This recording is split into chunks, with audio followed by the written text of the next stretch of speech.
BLUELOCK's characters all possess unique weapons and playstyles specific to each player, but what is each player truly able to do with the weapons in their arsenal? Well, that's what I'll be going over in this series called BLUELOCK Arsenal. For today's video, I'm going to be covering Alexis Ness, his playstyle, and the weapons in his arsenal. Making an arsenal video on Ness was highly requested by a lot of people, so if you are one of those people, I hope you enjoy this video. And if you aren't one of those people, I hope you guys still enjoy the video anyways. Before I begin though, I want to mention that I do have a Discord server, and if you guys are interested in joining that, you can click the link at the top of the description to join and become a part of the community. Now, like in all of my videos, spoilers for the latest events of the BLUELOCK manga, specifically up to chapter 269, and if you aren't caught up to that point in the series, I would suggest you click off this video right now because there will be spoilers. The first thing that we need to address is Ness's playstyle, that being the dribbler. Dribblers are players known for their close ball control that is used to get past defenders by sudden change of direction and acceleration, sometimes combined with great pace. The skill is used to create opportunities for other attackers or to score themselves, having broken through the opposition's defense using what is sometimes referred to as trickery. As the center midfielder and the heart of Bayern München, Ness's ability to dribble and pass are heavily relied on, as all of Kaiser's shots are started with Ness and in turn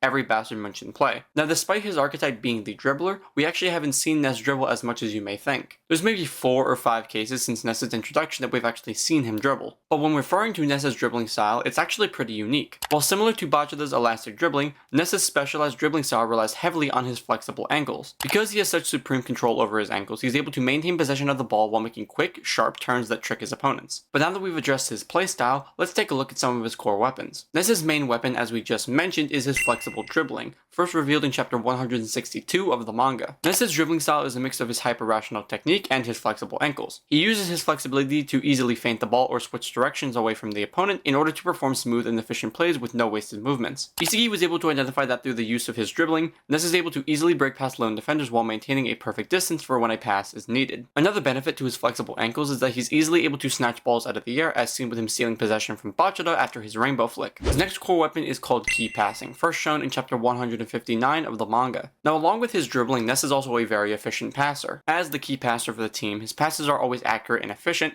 only serving to help the forward score. Through his unique passes, he allows Kaiser to get into the easiest position to score using the Kaiser impact. These two core weapons are what makes him the foundation for Bayern München's offensive plays, designating him as the club's beating heart. Now, when addressing Ness's passing ability, there are a few techniques that branch off of this core weapon. The first being Skyborn Daisy Cutter, branching off from his key passing weapon, first shown in chapter 159 of the manga. The high-speed Daisy Cutter is a super clean pass between two defenders that hugs the ground before slowly rising into the air. According to Isagi's analysis, this pass is so perfect that it doesn't affect the speed of the player meant to receive it. This isn't actually the first time we've seen this technique be used in the series, as we see Bachida do something similar with Aryu in the second selection. We see Ness use this pass when sending the ball over to Grimm in the match against Barca. His next passing technique is called Illusion Cross, branching off from his key passing weapon, first shown in chapter 162 of the manga. The Illusion Cross is a pass that's actually unique, not specifically because of what Ness does to the pass, but because of what the receivers do to the pass. The Illusion Cross is supported by the numerous possible receivers all running around in what appears to be a very ineffective and random style. But in actuality, they are simply overlapping several passing courses, allowing for Ness to select the best passing course that would lead to the most beneficial result. His usual main target being Kaiser, who remains in the blind spots of several players, waiting to receive the pass the moment that he steps outside of them. And the final unique passing technique that we see from Ness is called the Shield Flick, branching off from his key passing weapon, first shown in chapter 217 of the manga. The Shield Flick was a passing technique developed to simply assist Kaiser in the Ubers match while eliminating Lorenzo as a possible defender. We see that Ness uses his body to shield the ball from Lorenzo and uses his flexible ankles to keep the ball just outside of Lorenzo's stealing range. He then chips the ball with the back of his heel, sending it flying into the air, where Kaiser can then chase after it to perform the Kaiser impact. And this technique would have worked if not for Aryu being used on Uber's defense to exterminate lobbed passes. Now, when referring to chemical reactions, Ness does have a few, however they all consist of generally the same characters. His first is called Total Execution, a chemical reaction between himself,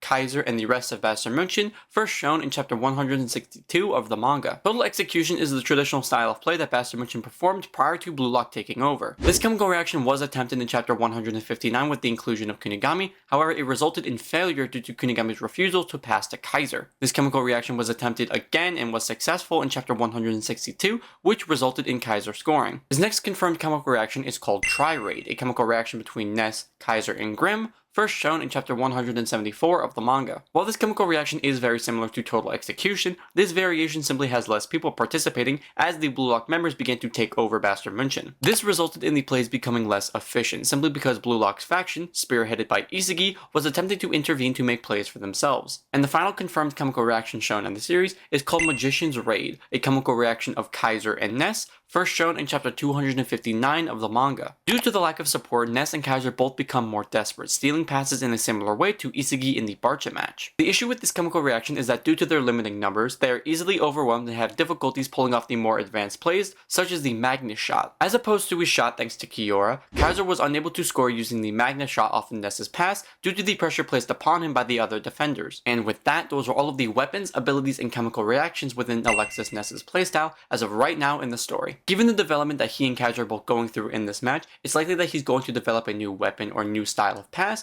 but as of right now in the story, this is everything that he has in his arsenal. I really hope that you guys did enjoy this video because it's the first Arsenal video that I've posted in a while, and I know that it's been highly requested to make a Ness video, so I hope you guys did enjoy the video. I'm also working on those 2 other Blue Lock matchup videos that I mentioned in my previous video, and they will hopefully be coming out very soon, so I hope you guys are very excited for that. For the question of the video, who is your favorite passer in Blue Lock? Leave me your thoughts down below in the comment section. And like always, thank you all for watching, like and subscribe for more content just like this.